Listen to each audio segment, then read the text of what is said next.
Imagine waking up to the serene beauty of Santorini, only to feel the ground trembling beneath your feet. Over 7,700 earthquakes have shaken this iconic island in just 2 weeks, leading to mass evacuations and a state of emergency. What's causing this unprecedented seismic storm? Test fired a non-nuclear hydrogen bomb. The test comes amid rising tensions in the South China Sea. The test induces a chain reaction, fireball exceeding temperatures of 1,000 degrees Celsius.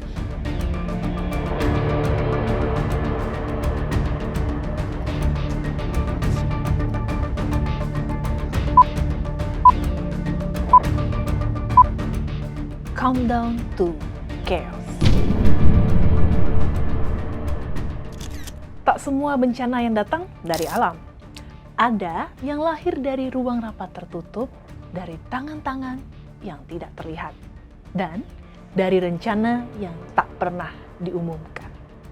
COVID-19, gempa bumi yang datang tanpa peringatan, ledakan nuklir yang menghancurkan kota dalam sekejap. Benarkah semua ini hanya kebetulan? Atau kita sedang menjalani babak dalam sebuah skenario besar yang tak pernah kita setujui? Seperti sebuah rencana besar yang tidak kita sadari, atau kita jatuh ke dalam perang yang tidak terlihat yang diatur oleh kekuasaan besar.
Gempa HAARP.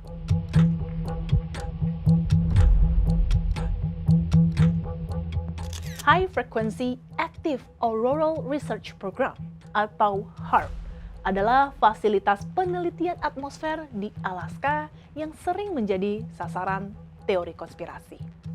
Pertama, coba kita mulai dengan sebuah fenomena yang sering diperdebatkan, yakni HAARP, High Frequency Active Auroral Research Program. HAARP adalah fasilitas riset yang awalnya diciptakan untuk mempelajari aurora dan atmosfer. Namun, banyak teori yang mengatakan bahwa HAARP bukan sekedar alat penelitian, melainkan senjata rahasia yang bisa memanipulasi cuaca dan menyebabkan bencana alam, termasuk gempa bumi.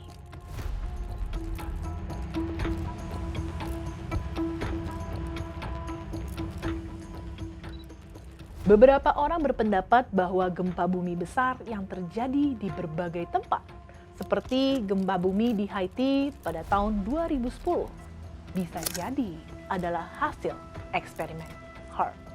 Meskipun tidak ada bukti konklusif yang membuktikan hal ini, para pengkritik HAARP mencurigai bahwa teknologi ini memungkinkan manusia untuk mengubah pola cuaca, bahkan memicu gempa bumi dengan cara yang belum sepenuhnya kita pahami.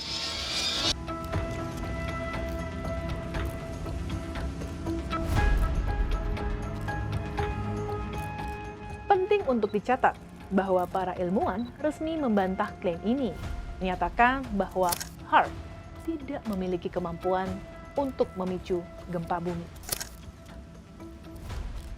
Namun, apakah kita harus bertanya, apakah penjelasan ini hanya untuk menutupi sesuatu yang sangat besar?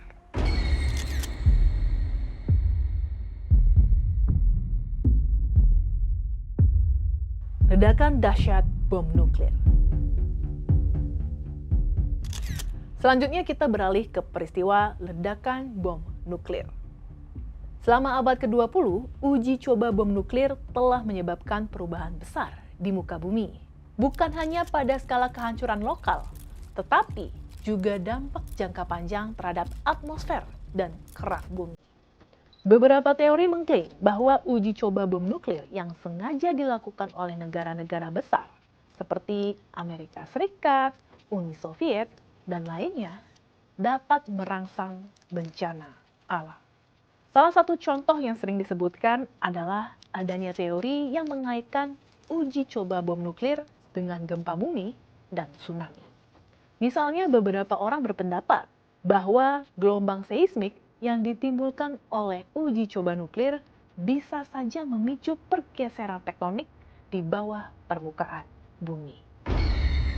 Sebagai bukti, uji coba bom nuklir besar yang dilakukan di bawah tanah seperti uji coba bom nuklir Tsar Bomba di Uni Soviet pada tahun 1961 yang menyebabkan pergeseran dalam lapisan bumi yang terekam oleh alat seismograf.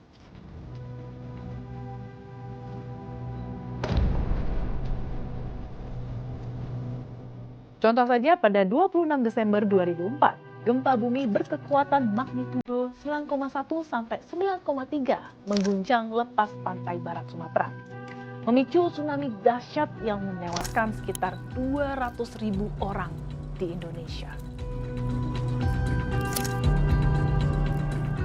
Beberapa teori konspirasi mengklaim bahwa tsunami ini adalah hasil dari uji coba senjata nuklir.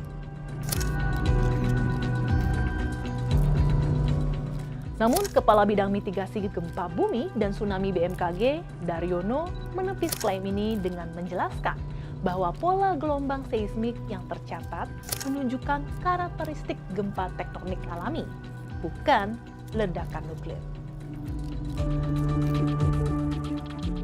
Selain itu, rekaman gelombang es yang kuat dan serangkaian gempa susulan yang terjadi selama lebih dari setahun mendukung penjelasan gempa tektonik.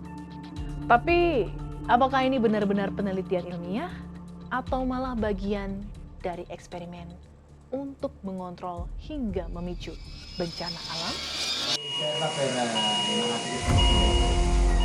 They're fighting a war here and they're losing. COVID-19 Is overwhelming every hospital in northern Italy. The staff Ngomongin soal virus satu ini, sejak kemunculannya pada tahun 2019 di Wuhan, Tiongkok, dunia langsung terhenti. Lockdown, masker, dan vaksin. Tapi ada pertanyaan besar yang muncul di benak banyak orang. Apakah ini benar-benar bencana alamiah? Atau merupakan bagian dari skenario yang telah dirancang? Mari kita mulai dari awal resmi dikatakannya bahwa COVID-19 berasal dari pasar basah Huanan di Wuhan. Teori ini menyebutkan bahwa virus itu melompat dari hewan dan kemungkinan dari hewan kelelawar ke manusia. Tapi banyak ilmuwan termasuk dari AS dan Prancis mulai mempertanyakan transparansi Tiongkok dalam pelaporan awal virus. Laporan dari Wall Street Journal dan dokumen intelijen Amerika Serikat menyebutkan bahwa ada peneliti di Institut Virologi Wuhan yang jatuh sakit pada November 2019 dengan gejala mirip COVID. Apakah virus ini benar-benar berasal dari hewan liar atau bocor dari laboratorium? Tapi berbicara tentang bencana buatan, kita tidak bisa melewatkan pandemi COVID-19 yang sudah mengguncang dunia pada tahun 2020. Meskipun banyak yang menganggap bahwa virus ini berasal dari alam, apakah mungkin ada campur tangan manusia dalam penyebaran dan dampak besar dari pandemi ini? Ada teori yang mengklaim bahwa COVID-19 adalah hasil dari eksperimen biologi yang tidak disengaja atau bahkan direncanakan dengan sengaja. Sejumlah laporan menghubungkan pandemi ini dengan penelitian di laboratorium, terutama yang dilakukan di Wuhan Institute of Virology di Cina, di mana virus corona dipercaya berasal dari sana. Beberapa teori berargumen bahwa virus ini mungkin telah bocor dari laboratorium yang sedang melakukan penelitian pada virus-virus yang menyerang manusia. Tapi, apakah pandemi ini dimanfaatkan oleh korporasi besar? Data menunjukkan bahwa perusahaan seperti Pfizer, Moderna, dan BioNTech mencatatkan laba ratusan miliar dolar dari vaksin dan booster. Apakah mereka tahu sesuatu sebelum pandemi merebak? Atau apakah ini murni bisnis atau bagian dari agenda? Hari ini kita masih hidup dalam bayang-bayang pandemi. Apakah COVID-19 murni bencana alamiah? Ataukah ini adalah bagian dari eksperimen sosial global? Yang pasti adalah ada celah informasi di awal pandemi. Ada kekuatan besar yang mendapatkan keuntungan dari krisis ini. Dan ada perubahan besar dalam cara dunia bekerja.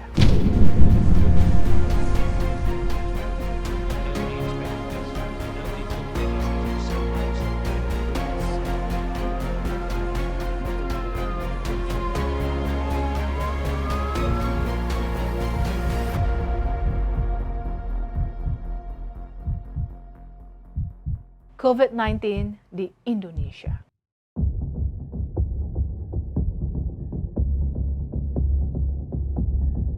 Coba sekarang kita fokuskan pandangan kita pada COVID-19 di Indonesia.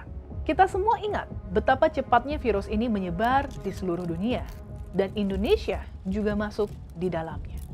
Tapi yang menariknya adalah bagaimana penanganan dan respon pemerintah serta dampaknya terhadap masyarakat.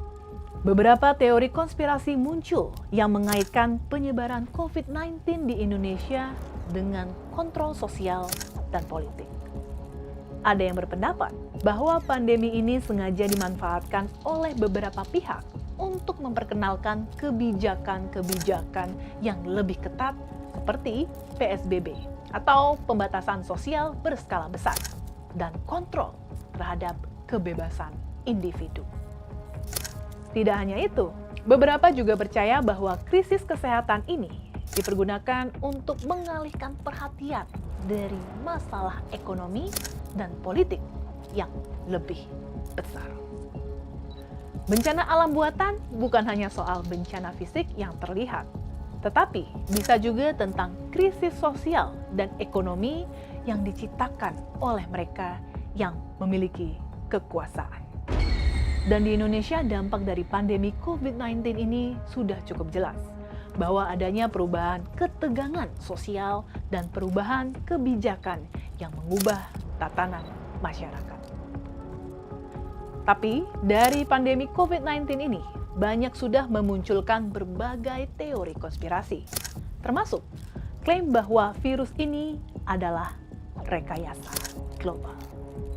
Buzzer global dan kelompok ekstrim kanan seperti QAnon telah menyebarluaskan teori bahwa COVID-19 adalah senjata biologi atau kontrol populasi.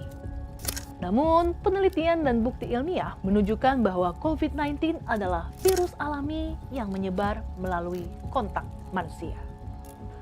Pemerintah dan organisasi kesehatan di seluruh dunia bekerja keras untuk menanggulangi pandemi ini dan tidak terlibat dalam rekayasa virus, meskipun teori konspirasi sering menarik perhatian, penting untuk mendasarkan pemahaman kita kepada bukti ilmiah dan fakta yang dapat dipercaya. Selalu verifikasi informasi sebelum mempercayainya atau menyebarkannya.